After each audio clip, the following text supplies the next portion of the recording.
মতো আশেপাশে 2-3 জেলায় এরকম একটা হসপিটাল নেই, এত বড় একটা হসপিটাল, কিন্তু এইখান দিয়ে সব অধিকাংশ রুমে তালা লাগানো, রুগী নেই, রুগী যতটুকু আছে সেটুকু খুবই বিপদের মধ্যে আর কি। নার্সের সংখ্যা কম, পরিষ্কারের জন্য যথারীতি মানুষ নেই, মানে প্রত্যেকটা বেডের নিচে আঁশলা দিতে পুরা, যাকে বলে একদম ময়লা দিয়ে পুরা পরিষ্কার করার জন্য একটা আয়া পর্যন্ত নেই।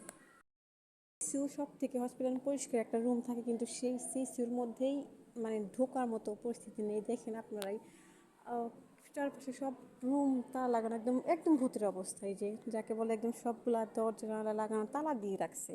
এত বড় একটা হসপিটাল, যেখানে হসপিটালে এই মাথায় ঢুকলে পারে আপনি আরেক মাথা খুঁজে পাইতে আপনার 1 ঘন্টা পার হয়ে যাবে।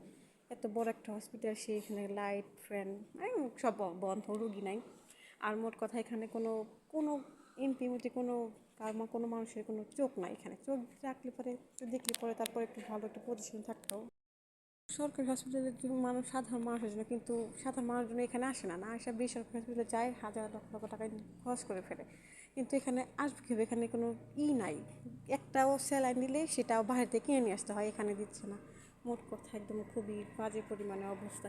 আমি হসপিটালে খুব ভূতের অবস্থা হয় কীভাবে, প্রত্যেকটা জায়গায় আলো থাকবে প্রচুর, সেখানে আলো কমতি, আলো নাই। আর কি পরিমাণে বাজে একটা অবস্থা হয়ে গেছে দেখুন আপনারা নিজেরাই।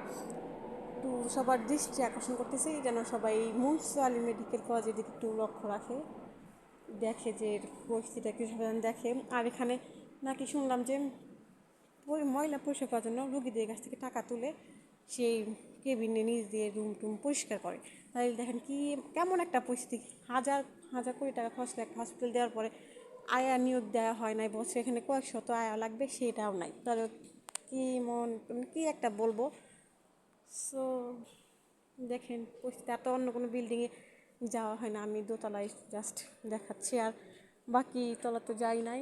একদম খুবই বাজে অবস্থা, সব লাইট জানালা অফ, মানে দরজা তালা লাগানো, রুগী নাই, মানুষ নাই।